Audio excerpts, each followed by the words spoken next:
акыркы баягы боор иштебей калган чоң белгилерге чейин өзүнүн гепатит экенин билбей жашайт да. Маникюр, педикюр, ошол жерде баягы мындай тазалап атканда кан чыгып кетсе, ошондо тазаланбаган инструмент болсо ошондон жугушу мүмкүн. Стоматология бүгүнкү күндө абдан оор маселе, анткени ошол лицензияга жүгүрбөй, жөн эле өз алдынча ачып алып, бекинип иштеп жүргөндөрдөн ушундай рисктер абдан көп болот да. Вирусный гепатит жукту деген сөз. Инструменттер обработка болдубу, болгон жокпу, ошону баарын ар бир жаран жок, мага көргөзүңүз, могу обработка болду, болгон жокпу деп текшерүүгө укугу бар. Боордун иштебей аткан чоң белгилери билинип калган мезгилде гана. Боорун алмаштыргандар көбөйүп баштабадыбы? Аз эле бир 150 кишинин ичинен уже 8-9 кишиники чыкты да. Балдар реанимациясында, жандандыруу бөлүмдөрүндө жатып, анан кийин ВИЧ-СПИД жугузуп калган балдар бар да. Толук вирустук гепатит менен оорубай калууга мүмкүнчүлүк бар. Саламатсыздар, урматтуу көрүүчүлөр, сиздер менен Медфакт подкасттан мен Айтолкун Анапияева алып барам. Ал эми бүгүн биз үнсүз оору деп аталган гепатит тууралуу кеп кылабыз. Бул оору кандай жолдор менен жугат жана аны адамдар өздөрүн кантип сактай алат жана сөзсүз түрдө кайсыл адамдар текшерилиши керек жана башка суроолорго бүгүн биз жооп издейбиз. Ал эми бүгүнкү студиябыздын коногу республикалык кан аркылуу жугуучу вирустук гепатиттерди жана адамдык иммундук жетишсиздик вирусун көзөмөлдөө борборунун директорунун орун басары Сутоева Гүласыл Буркановна. Саламатсызбы? Саламатсызбы. Алгач эле ушул суроо болсун, гепатит оорусу деген эмне жана ал кандай жолдор менен жугат?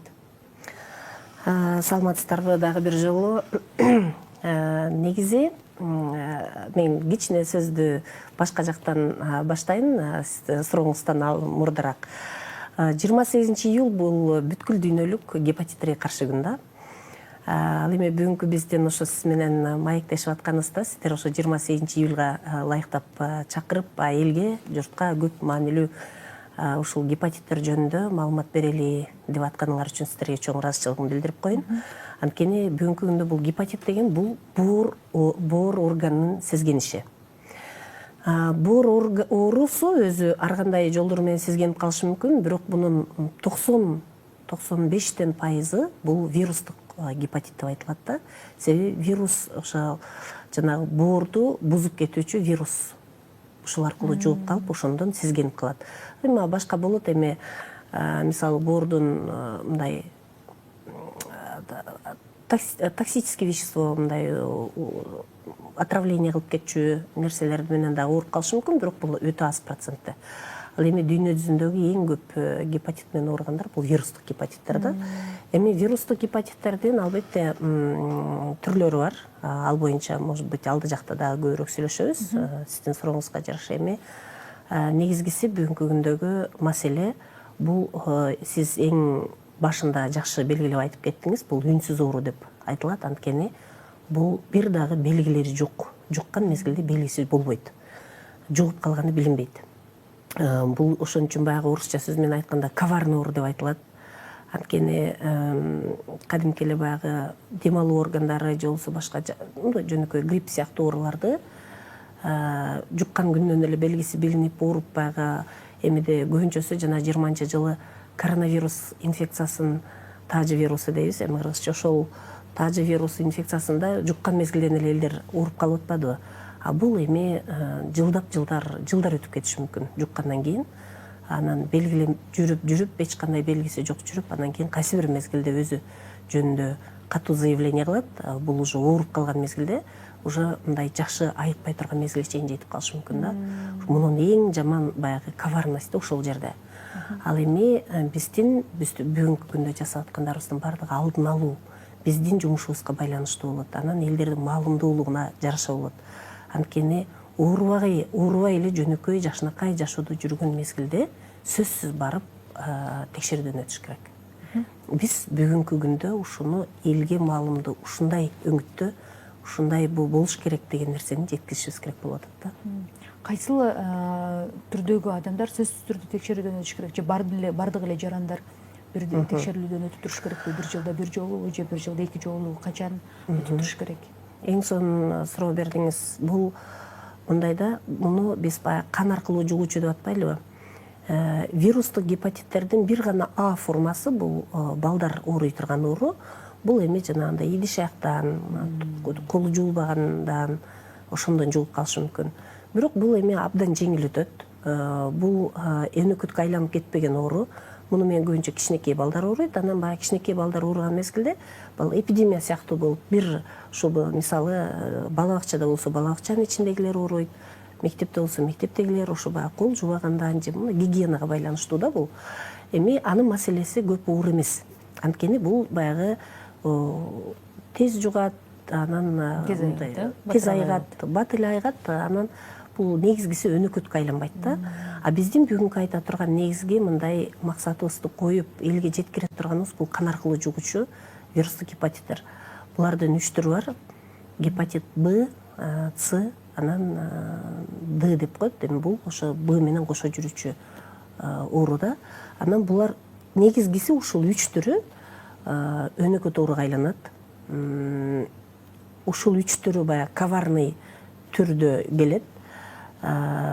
Эч качан билинбейт, сразу билинбейт да, бул жугуп калгандан кийин жылдар өтүп жүрө берет.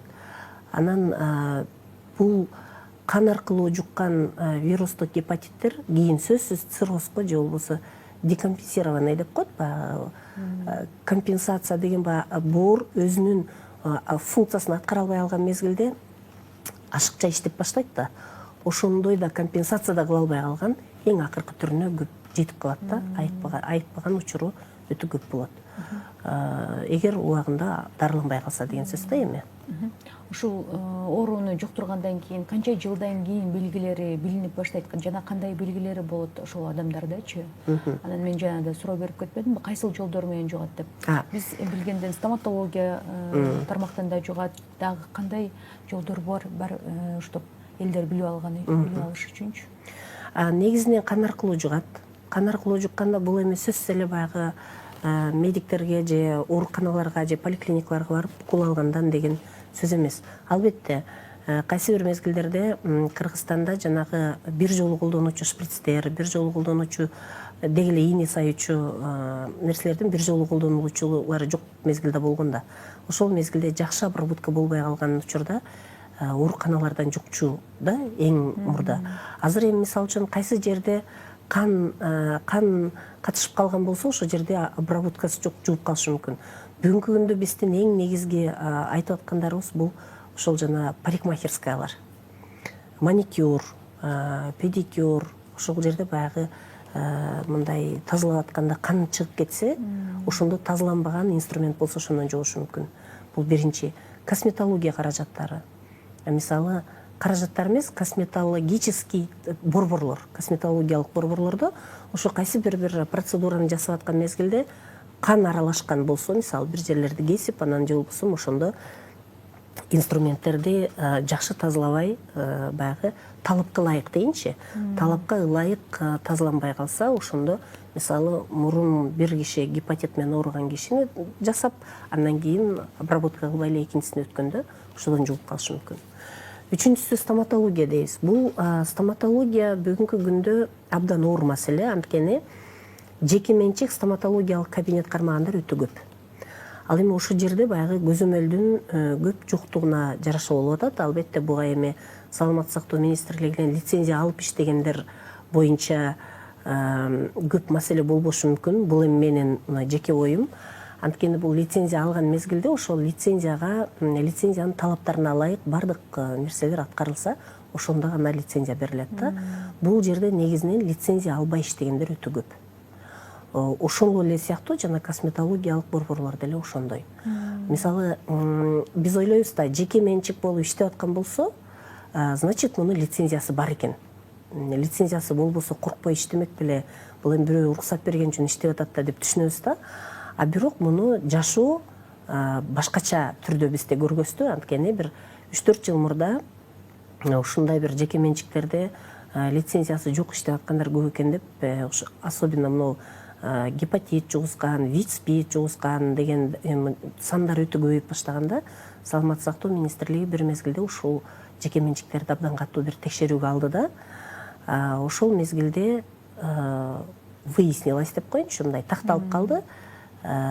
Лицензиясы жок иштегендер бизде абдан көп экен. Бул деген жөн эле мыйзамга баш ийбегендик деген сөз да. Мыйзамга баш ийбегендик. Анткени лицензия албаган жеке менчик клиникалар булар эми мыйзамдан, налогдон, аяк-бияктан же болбосо саламаттык сактоо министрлиги тарабынан көзөмөлдөн качып иштеген кишилер биринчиден. Экинчиден булар ошол лицензия алган мезгилде кайсы бир талаптарды аткарыш керек деген процедурадан өткөн эмес. Өтпөгөндөн кийин көбүнчө булар ошо билбей атып абдан көп нерселер жугуп калышы мүмкүн да. Бул эми бир эле гепатит эмес, ошол эле ВИЧ, ВИЧ вирусу же болбосо дагы бир кан аркылуу жукчу бир болуп калышы мүмкүн. Ошон үчүн негизинен ошо стоматологиялык деп белгилеп атканыбыз, мен бул жерде эмне үчүн муну баягы лицензия алган же албаган деп белгилеп атам. Албетте медицина кызматкерлерин мындай бир элдин арасында жек көрүндүгө биз айландырбашыбыз керек. Анткени бул медицина кызматкерлери элге жардам берем деген адамдар, элдин ден соолугун кармайм деген, баягы ден соолугу таза болсун деген адамдар. Бирок эмне үчүн ошо экиге бөлүп атканым, лицензия алганы бул алып, аракет кылып, мыйзамга баш ийип иштейин деген кишилер, бул башка клиникалар. Ал эми тилекке каршы ошол лицензияга жүгүрбөй, жөн эле өз алдынча ачып алып, бекинип иштеп жүргөндөрдөн ушундай рисктер абдан көп болот да. Ошон үчүн баягы бир эле палканын эки жагы болот дейт эмес, ошондой ошол эле мезгилде медициналык кызматкерлер элге жардам берели, элге жогору жугузпайлы деген мезгилде кайра элге жардам берем деп, тишин оңдойм деп, бирок ошол эле мезгилде талаптарды инфекциялык көзөмөлдү так аткарбай жугузуп коюшу да мүмкүн. Ушул жугузуп койгон адамдар кесип ээлерин деп койсок болот, жоопко тартуу мүмкүн же болбосо кандай болот? Ошондой учурлар катталабы? Билесиз, бул өтө оор маселе да, өтө оор маселе. Анткени ушул эле учурда жанагы Кыргызстанда болуп өткөн бир трагедияны эске алып коеюн. Ноокатта жана Кара Суу райондорунда балдар реанимациясында, жандандыруу бөлүмдөрүндө жатып, анан кийин ВИЧ-СПИД жугузуп калган балдар бар да. Мына ушулордукун өтө чоң эпидемиологиялык жана изилдөөлөр болду. Андан тышкары тергөө иштери болду. Тергөөнүн жүрүшүндө дагы бул нерсени тактап чыгыш абдан оор. Анткени бул вирустун аны именно ушул кишиден жугуптур же ушул кишиден жугузуптур деп айтыш үчүн ошол вирустун, ар бир вирустун, жана мисалы мен сыяктуу, сиз сыяктуу ар биринин аты болуш керек. Тилекке каршы бул вирустун аты жок. Кандай болуп, шприцтен же инструменттен кандай жугуп калган болсо, ошол бойдон жугуп кала берет. Анан эми бул илимде, мисалы үчүн гепатит Б-ны айтат 180 күндүн ичинде билинет дейт да, мисалы жугутту, мисалы бүгүн стоматологко барды же ушул эле күндөрдө, же болбосо косметологиялык дагы бир борборго барып калды, же болбосо ушул эле күндөрдө мындай туура келип калышы мүмкүн, ооруканага жатып калган мезгили болот. Ошону 180 күндө эсептеп келгенде бул эми 6 ай деген сөз да. 6 айдан кийин оорунун кайсы бир белгилери билинип баштаса, билинип башташы мүмкүн. Ошол мезгилде баягы эпидемиологиялык изилдөө жүргүзгөндө ошол кайсы жерге барып жуккандыгы белгисиз. Анын үстүнө бул ровно 180 күндүн ичинде билинет деген да сөз эмес да. 180 күндөн кийин билинет деген сөз эмес. Бул ошо 180 күндүн ичинде билиниши мүмкүн. 6 айдын ичинде бул стоматологияга барабы, же больницага барды, ооруканага, поликлиникага барды, кайсы жерден жукканы белгисиз болуп калат да. Ошон үчүн так муну 6 ай мурда стоматология барды, ошондон жугуптур, же андан кийин 5 ай мурда косметология барган экен, ошол жерден жугуптур деп айтыш кыйын. Айтыш оор. Бул гепатиттерди эгер биз жеңебиз десек, болгону биз талаптарды өтө так аткарышыбыз керек. Жөнөкөй жарандар катарында дагы, ошол медициналык кызматкерлер катары дагы. Себеби вирус кайсы жерден так жугарын билбегенден кийин адамдар өзүбүз дагы абдан этият болушубуз керек да, абдан өзүбүзгө сак болушубуз керек. Демек, лицензиясы жок клиникаларга, стоматологиялык клиникаларга барбай койсо болобу? Бул колдон келет да. Бул колдон келет. Колдон келчү нерсе ушул, барбай коюш керек.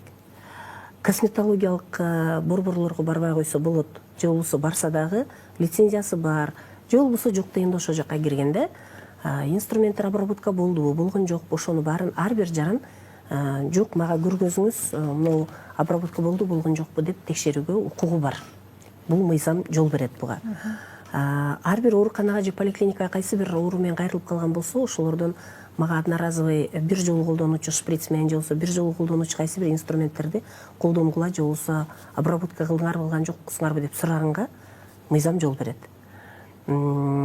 Эми бул гепатиттер баягы көбүнчө мисалы үчүн баягы наркотика затын колдонгондор, баңги затты колдонгондордун арасында да болот. Анткени булар бир эле шприцти обработка кылбай мындай катарынан кетирбеген учурлар да болот да. Булар эми чогулуп болуп туруп сайынып атканда, ошон үчүн жоопкерчилик мына ушул жерден башталат да. Биз эми албетте баңги зат колдонсун деп айткан сөз эмес бул. Бирок раз колдондуңбу, значит ошондо жоопкерчилик менен мамиле кыл деген сөз. Значит, эгер колдонсоң, жок дегенде, эми аны жок дей албасаң, жок дегенде бир жолку колдонуучу таза шприц менен сайын деген сөз да. Ошон үчүн бул кайсы жерден кимден жуккандыгы өтө оор маселе. Ошон үчүн жарандар негизгиси өтө чоң жоопкерчиликтүү менен өзүнүн ден соолугуна кам көрүш керек. Ал эми медициналык кызматкерлер же болбосо кайсы бир кызмат көргөзгөндөр, ошол эле стоматология, косметология деген сыяктуу. Мисалы жана барбершоптор, эркектерде сакалдарды алгандар, ошондо да баягы сакал алганда кан чыгып кетиши мүмкүн, кан бир жерде кесип алышы мүмкүн да. Ошол сыяктуу жерлерде адамдарга жугузуп албайын деген чоң жоопкерчилик менен иштеш керек да. Ушул ооруну жугузуп алгандан кийин адамдар кайсыл жакка кайрылат жана ушул мамлекет тарабынан аларга кандай жардам көргөзүлөт? Бул да абдан сонун элге керек суроо болду. Сурооңузга чоң рахмат. Негизи жарандар тез өзүнүн ден соолугуна кам көрүп, бир поликлиникаларга, ооруканаларга барып толук изилдөөлөрдөн өтүп турганы бул өтө жакшы. Бул жоопкерчиликтүү нерсе да. Буга убакыт сөзсүз табыш керек. Мен муну эмне үчүн убакыт табыш керек деп айтып атам? Анткени жашоодо биз көрүп атабыз, жугузуп алган, уже жугузуп алгандан кийин дагы аны аябай тез карап, вирусный нагрузкаларын карап, ушинтип врачтар дарылаш үчүн обследование өткөрүп турат да. Ошондо дагы жугузуп алганын билсе дагы көбүнчө врачтарга келбей койгон да жарандар бар.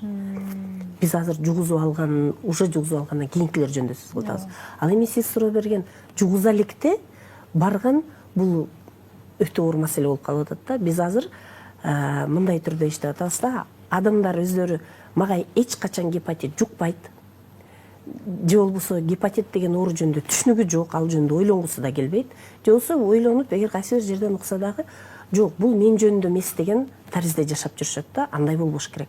Себеби любой оору кайсы бир күнү бирөөгө жугуп калышы мүмкүн.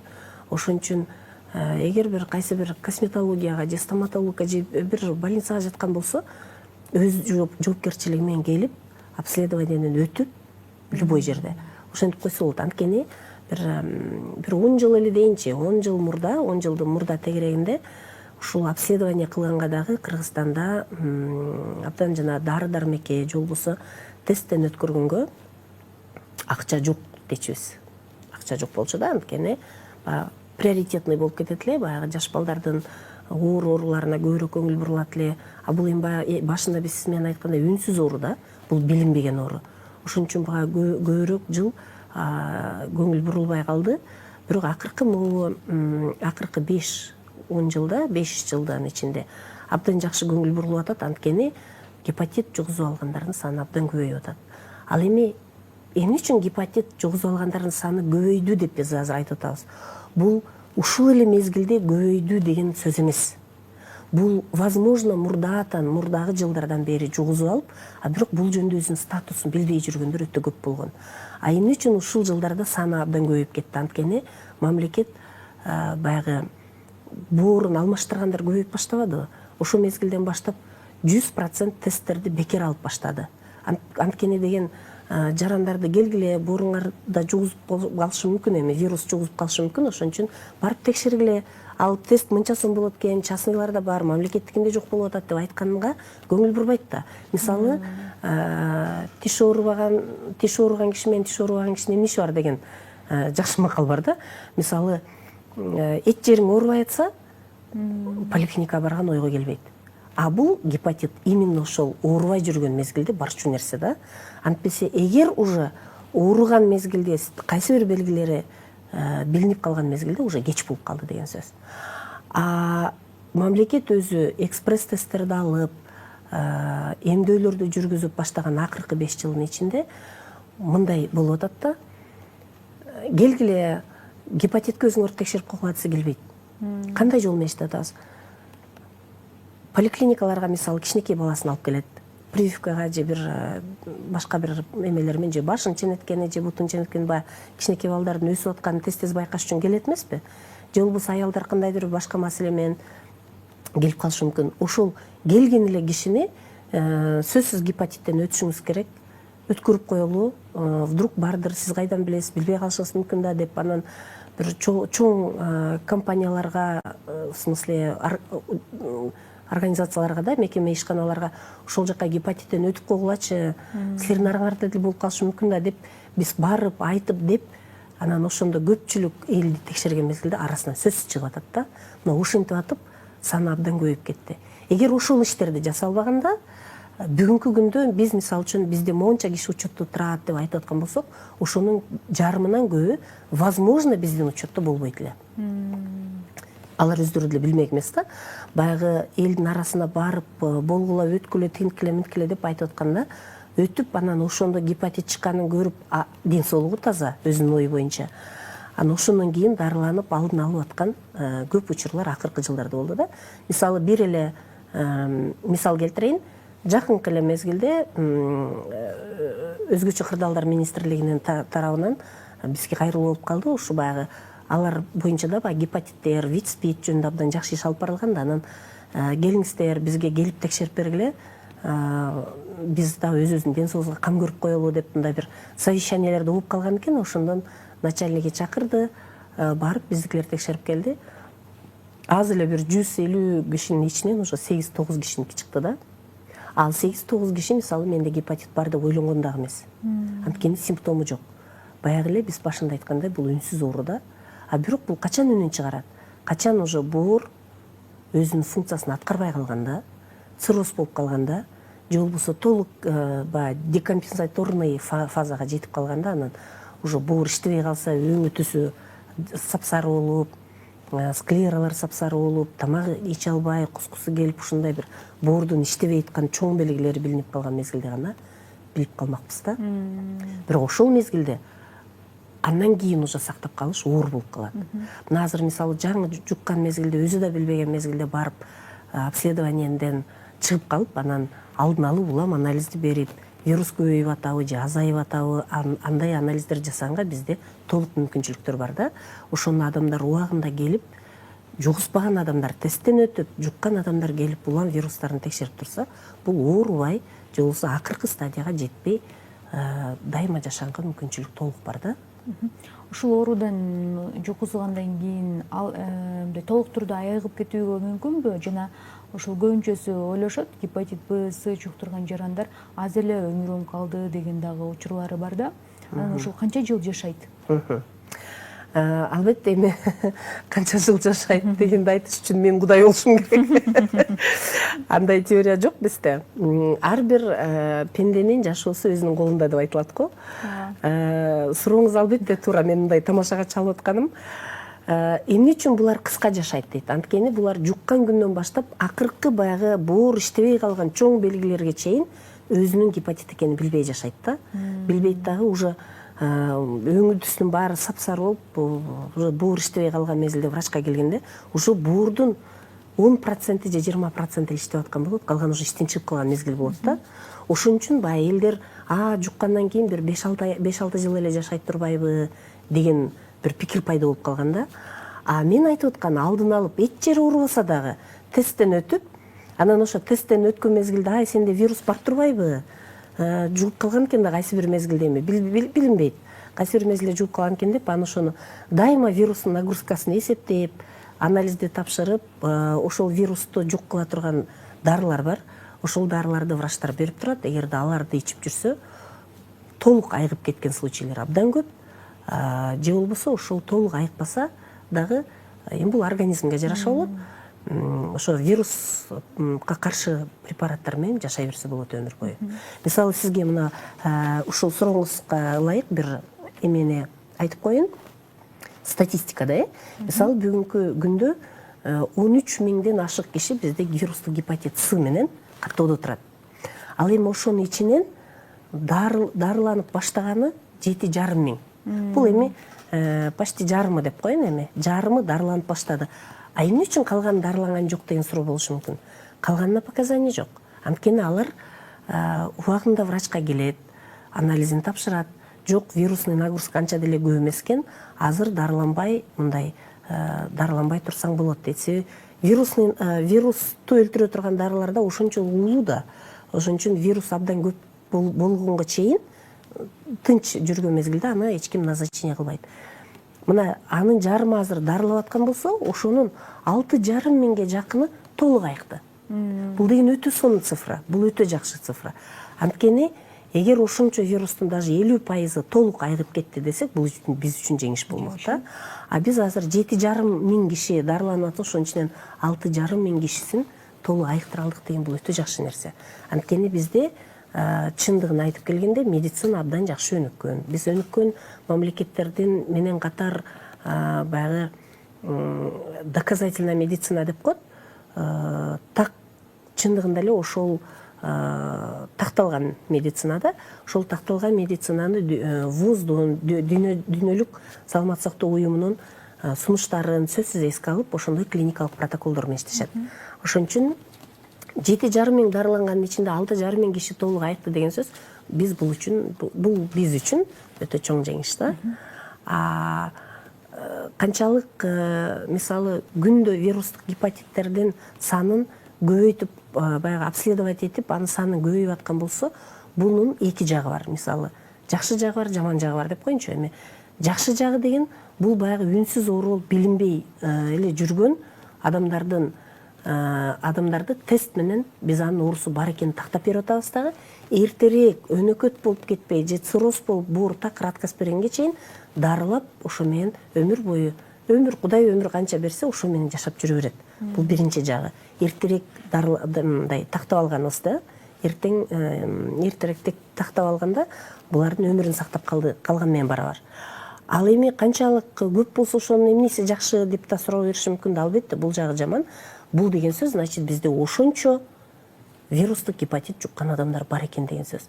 Ошончо адам бар болсо, значит, андан да жуккан адамдар болушу мүмкүн.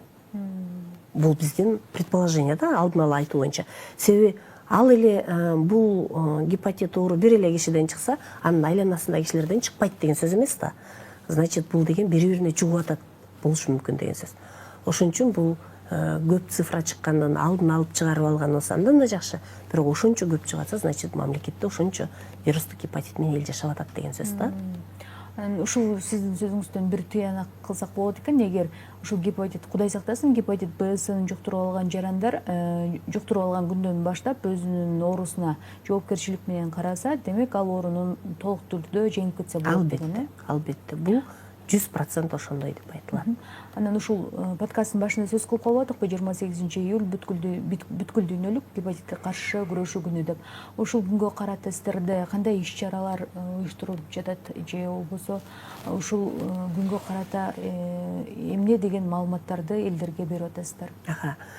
Негизи бул эми бир эле күн өзү, аккордный день деп коет. Ошол күнү мурун мезгилдерде ошол бир күндү белгилеп, ушул күнү вирустук гепатит жөнүндө абдан көп маалымат алыш керек деп ар бир организацияларда бир мероприятияларды уюштуруп, элге түшүндүрүү. Мунун негизги максаты элге маалымат жеткирүү деген сөз да. Бул күн эле ошол бир эле күндү гепатитке арнап, анан башка күн иштебей калды деген сөз эмес. Бул жыл ичинде болуп аткан иштерди бир күндө элге маалымат жеткирип, ушул сыяктуу подкаст, же болбосо бир интервьюларды берип, же телевиденияга чыгып, же радиолордон, илгерки гезиттерден деген сыяктуу ошондой болчу да. Ал эми акыркы жылдарда биз ошол аккурттук күнгө карата бир айлык иш-чаралардын планын түзүп алып, же болбосо 10 күндүк декадник деп коет, ошондой иш-чаралардын планын түзүп алып, ошолорду бир эле күн эмес, бир ай ичинде жеткизели деген практикага өттүк да, ошондой тажрыйбага. Ал эми бул жылы болсо биз 10 күндүк объявить эттик, анткени ошол бир ай ичинде жасаган ишти 10 күн ичинде жасайлы депчи. Ар бир поликлиникаларда, ар бир элдер көп келген жерлерде ушул гепатиттер жөнүндө лекцияларды окуп, ушул интервьюларды берип, маалыматты көбүрөөк жеткирели деген аракетти кылып атабыз да. Ошол мурда илгери мурунку заман, мурунку заман дегенчи, мурдараак ошо 28-июль деп бир аккуртный күндөрдү белгилегенде бир эле күн болчу да. Азыр эми ошол күнгө ылайыктап алдын ала 1 ай же 10 күн мурда белгилеп атабыз. Бул эми ушул күнгө ылайыктап элге маалымат жеткирүү, жылдан жылга элдин саны көбөйүп атат. Ошо элге маалыматты канчалык көбүрөөк жеткизсек, мисалы жыл бою биз ушинтип иштей албайбыз. Жыл бою бизди мисалы сиздер деле ар бир ай сайын чакырып гепатит жөнүндө эмне болуп атат деп сурай албайсыңар. Бул ушул окшогон нерселерди ушул аккурттук күндөргө арнап атайын жасайбыз да. Негизги максаты бул маалымат жеткирүү. Маалымат жеткирүү. Эл кандай оор экенин, кантсе алдын алса болот экенин ошону толук маалымат берүү биздин негизги максатыбыз да. Ал эми дагы бир айтып кетейин деген нерсе, негизи бул вирустук гепатитти оорубай калуунун да жолу бар да. Эң негизги жолу бул эмдөө жолу. Мисалы вирустук гепатит Б деп коет, буга эмдөө бар. Эмдөө деген бул орусча айтканда прививка же вакцина деп коеюнчу. Ал эми коронавирус учурунда адамдарга аябай эме болбодубу? Тажы вирусуна вакцина алгыла десе элдер чип байлап коет экен, анан эмне экен деп бир болбогон фейк жалган маалыматтар таратты да. Ушул жалган маалыматтар бир эле коронавирус, тажы вирусуна эмес, бардык ушундай вакцинасы бар, управляемый башкарууга боло турган инфекциялар дейт да. Ошолорго да чоң таасирин тийгизип койду да. Мисалы үчүн, вирустук гепатит Б менен эгер эмдөөдөн өтсө, толук вирустук гепатит менен оорубай калууга мүмкүнчүлүк бар. Жукпайт деген сөз да. Эмдөө алып койсо, возможно, ошо стоматологко барганда деле кайсы бир, мисалы, вирус гепатит Б'нын вирустары жуккан болсо, ал киши оорубайт. Эмдөөнү дагы мындай элге жеткирип алгыла, эртерээк алсаңар, экинчи мындай вирусный гепатит жукпайт вакцина алгандарга деп айтканга бизде мурдараак мүмкүнчүлүк болгон жок. Анткени бир 5-10 жыл мурда эле бул вирустук гепатит Б'нын вакцинасы абдан кымбат. Ошон үчүн баягы самый группа риска деп коет, кимдерге жугуп калышы мүмкүн? Бул ошол эле парикмахерлердин өздөрүнө, барбершоптогулардын өздөрүнө, стоматологторго, хирургтарга, ийне кан аркылуу жуккан үчүн хирургтар, особенно гинекологдор, анан баягы ар бир ооруканаларда ийне сайган медсестралар, ошолордун өздөрү биринчи кезекте группа риска болот да. Анан ошолорду группа рискага гана жеткенге ылайыктап ала алчубыз. Анткени ал мезгилде акчабыз аз эле. Мен азыр кайсы мындай саясат жагына болгон жокмун.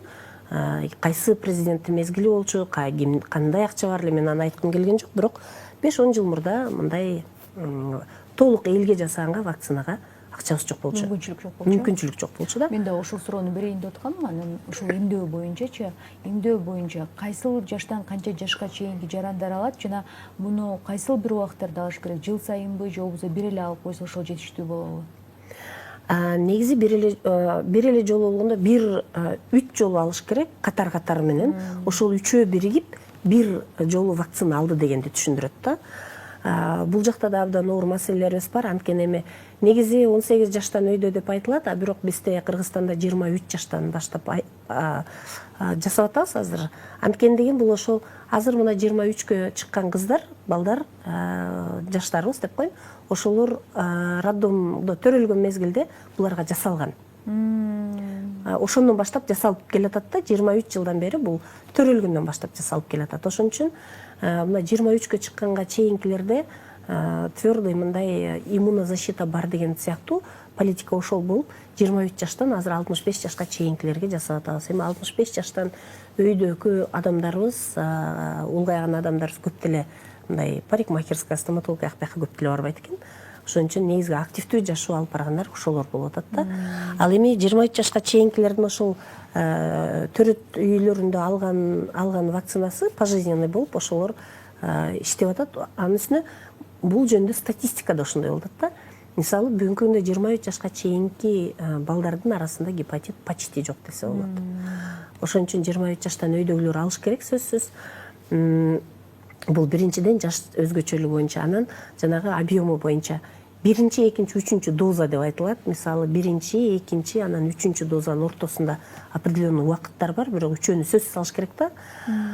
А үчөөнү толук алгандар булар толук защита болду деген сөз. Ал эми бизде баягы эле пендечилик экен, муну кыргызчылык деп жөн эле пендечилик дейин, анткени көпчүлүк учурларда биринчи дозасын алат, биринчи маалымат жеткиргенде куруп кетет окшойт да. Бир дозасын алгандан кийин жок, бул экинчи, үчүнчүсүн албай эле коеюнчу деп качып кеткендер көбүрөөк болот. Ал эми албетте чыдап экинчи, үчүнчү дозасын алып алса жакшы болот. Мен ушул жөндө мына бир маалымат берип коеюн. Эмдөө биздин Кыргызстанда абдан жакшы жолдо баратат бүгүнкү күндө. Мисалы 26-жылдын 6 ай өттү да, азыр мына 7-айда жашап атабыз. Ушул 6 ай ичинде 250 миңге жакын киши текшерилди. Биринчи текшерип туруп, анан эмдейт да, антпесе текшергенде текшерүүнүн арасында оң жыйынтык берип, уже вирус уже жугуп калган киши болсо, ага эмдөө жасалбайт. Ошон үчүн мына 250 миңдей киши 6 айдын эле ичинде текшерилсе, анын ичинен 8 миңден ашык кишиден оң жыйынтык чыкты. То есть 8 миңден ашык кишиден вирусный гепатит жукту деген сөз да, жуккан экен. Ошол аныкталды деген сөз. Ал эми эмдөө боюнча мына 22-жылдан берки маалымат экен, почти 1,5 миллионго жакын киши биринчи дозаны алды да, биринчи дозаны. Ал эми экинчи, үчүнчү доза алгандар андан көп, бирок ошолор бунун ичинде. Анткени ошо биринчи доза алгандар анын ичинен ошонун ичинен эле экинчисин алган, анан экинчи алгандардын ичинен үчүнчү доза. Себеби үчүнчү доза отдельно эсептелбейт да, ошо алгандардын ичинен гана эсептелинет. Ал эми 1,5 миллион киши биринчи дозаны алды деген сөз. Бул дагы жакшы, жакшы. Эми такыр эмдөө албагандардан көрө эмдөө алган бул жакшы да. Бир доза болсо дагы. Бирок албетте эми бир доза менен токтогуш керек, анткени толук иммундук коргоо болду деп эсептелбейт ал баары бир. Ушул подкастыбызды жыйынтыктап атып, сиз көрүүчүлөргө эмне деп айтат элеңиз, жана кайсыл адамдарга кайрылат элеңиз? Өзүңүздүн эркин микрофон берейин, өзүңүздүн оюңузду, маалыматыңызды жеткире кетсеңиз. Рахмат. Бүгүнкү күндөгү ушул гепатиттин айланасындагы болгон окуяларга токтолгондо, негизинен менин айта турганым, эң биринчи эл журтка каалоом, ар бир киши өз ден соолугуна жоопкерчилик менен мамиле кылса дейт элем. Биринчиси, анткени жоопкерчилик менен мамиле кылганда бул бир эле гепатит эмес, бул бир эле ВИЧ же СПИД эмес. Бул жөнөкөй эле туура тамактануу, мисалы кант диабети, көбүрөөк басуу, бул здоровый образ жизни, то есть мындай сергек жашоо менен өзүн аткарыш керек деген сөз. Ошонун ичинде сөзсүз кан аркылуу жугуп калган инфекциялар бул мындай айтканда аябай оор маселе да, себеби бул жугуп калгандан кийин гана билет да, жугузуп алган турбаймынбы деп. Эгер муну жугузбай жашап жүрө берсе, ден соолугунун көп деле кадырын билбей калат экен. Ошон үчүн жугузганга чейин ден соолуктун кадырын билсе деп айтат элем.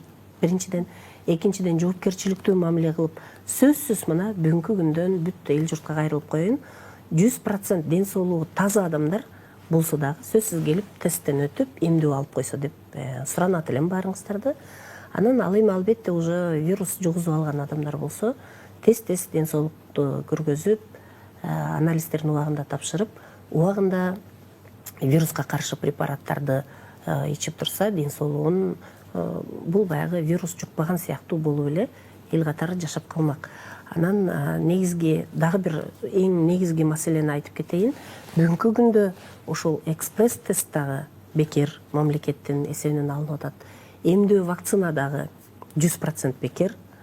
Ал эми вирустук гепатиттерге каршы вирустарга каршы препараттардын баардыгы бүгүнкү күндө мамлекеттин эсебинен бекер болуп атат. Ошон үчүн баягы бекер оокаттын кадыры жок болбой, сөзсүз ден соолукка жоопкерчиликтүү мамиле кылып, келип бир эмдөөдөн өтүп, обследованиеден өтүп койсун деп суранат элем. Сизге рахмат бүгүн ушул өз убактыңызды бизге бөлүп келип бергениңиз үчүн. Ал эми бүгүн биз көрүүчүлөр менен коштошобуз. Бүгүнкү подкасттын жыйынтыгында мен көрүүчүлөргө эмне айткым келет? Бүгүнкү маектин жыйынтыгы бул вирустук гепатитти алдын алууга жана толук түрдө айыгууга болот деген жооп алдык. Адисибизден өз ден соолугуңузга кайдыгер карабай, сак саламатта болуңуз. Кийинки подкасттардан көрүшкөнчө.